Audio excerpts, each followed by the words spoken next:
بتائیے گا اب تحریک تحفظ آئین پاکستان کے پلیٹ فارم سے ہم کیا آگے ہوتا دیکھیں گے؟ اب جس طرح سے پی ٹی آئی کے رہنماؤں پہ مقدمات ہو گئے ہیں، سزائیں ہو گئی ہیں، تو اب اس پلیٹ فارم سے کیا ہم بیٹر ہوتا دیکھیں گے؟ دیکھیں، پہلے تو اس فیصلے کی ہم نے کل بھی شدید ترین الفاظ میں اتحاد نے مذمت بھی کی ہے۔ یہ ایک شرمناک فیصلہ ہے اور یہ فیصلہ پاکستان تحریک انصاف کے اگینسٹ نہیں آیا ہے، یہ عدلیہ نے اپنے خلاف فیصلہ کیا ہے۔ جس طرح عدلیہ نے یہ ثابت کیا ہے کہ وہ اس وقت حکومت کا ایگزیکٹو کے ایک ذیلی ادارہ بن گئی ہے اور پاکستان کی عدالتوں کو کنگرو کورٹس میں تبدیل کر دیا گیا ہے، تو یہ شرمناک بات ہے۔ آپ اس مقدس ڈاکومنٹ کو، جس کو ہم آئین کہتے ہیں، جس میں عدلیہ کی آزادی کا تصور دیا گیا تھا اور 26ویں آئینی ترمیم کے بعد اس کو مسخ کر دیا گیا ہے، بالکل پاؤں تلے رون دیا گیا ہے، تو اسی رویوں کے زد میں ہماری تحریک جاری ہے اور آج انشاءاللہ اس کے ہم ایک زبردست قسم کا ہمارا اعلامیہ جاری ہوگا، جس میں وے فارورڈ ہم جو ہے نا وہ کریں گے۔ ہم نے پولیٹیکل فورسز کو اس لیے بلایا ہے، اکیڈیمیا کے لوگوں کو بلایا ہے، بار ایسوسیشنز کو بلایا ہے، باقی بھی خواتین کی بھی نمائندگی ہے، سول سوسائٹی کی بھی ہے، اب ہیومن رائٹس کے لوگ بھی آ رہے ہیں، بلوچ یکجہتی کمیٹی کے لوگ بھی آ رہے ہیں، تو ہم نے سب ان مظلوم محکوم قومیتوں کو جمع کر کے ہم ایک متفقہ ایجنڈا آج انشاءاللہ تشکیل دے کر آپ کے سامنے لے کے آئیں گے۔ 5 اگست کو پی ٹی آئی کا جو احتجاج پیر پر ہونے کے حوالے سے کہا جا رہا ہے، اس میں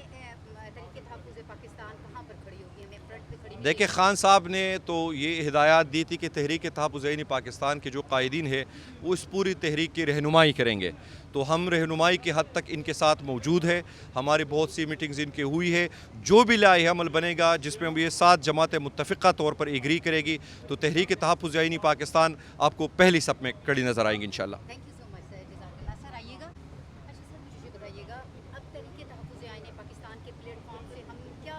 آگے ہوتا دیکھیں گے؟ اب جس طرح سے پی ٹی آئی کے رہنماؤں پہ مقدمات ہو گئے ہیں، سزائیں ہو گئی ہیں، تو اب اس پلیٹ فارم سے کیا ہم بیٹر ہوتا دیکھیں گے؟ دیکھیں، پہلے تو اس فیصلے کی ہم نے کل بھی شدید ترین الفاظ میں اتحاد نے مذمت بھی کی ہے، یہ ایک شرمناک فیصلہ ہے اور یہ فیصلہ پاکستان تحریک انصاف کے اگینسٹ نہیں آیا ہے، یہ عدلیہ نے اپنے خلاف فیصلہ کیا ہے۔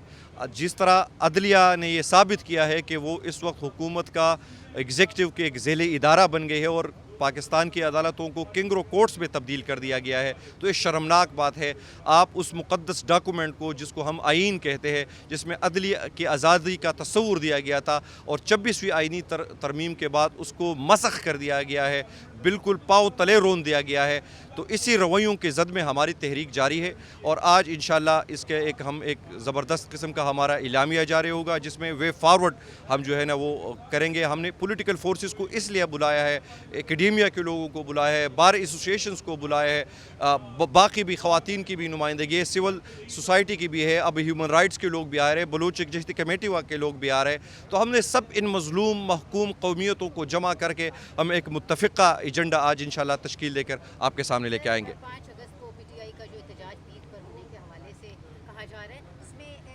تحریک تحفظ پاکستان کہاں پر کھڑی ہوگی؟ ہمیں فرنٹ پہ کھڑی ہوگی؟ دیکھیں، خان صاحب نے تو یہ ہدایات دی تھی کہ تحریک تحفظ آئین پاکستان کے جو قائدین ہیں وہ اس پوری تحریک کی رہنمائی کریں گے، تو ہم رہنمائی کی حد تک ان کے ساتھ موجود ہے۔ ہماری بہت سی میٹنگز ان کی ہوئی ہے، جو بھی لائحہ عمل بنے گا جس میں یہ 7 جماعتیں متفقہ طور پر ایگری کرے گی، تو تحریک تحفظ آئین پاکستان آپ کو پہلی صف میں کڑی نظر آئیں گی انشاءاللہ۔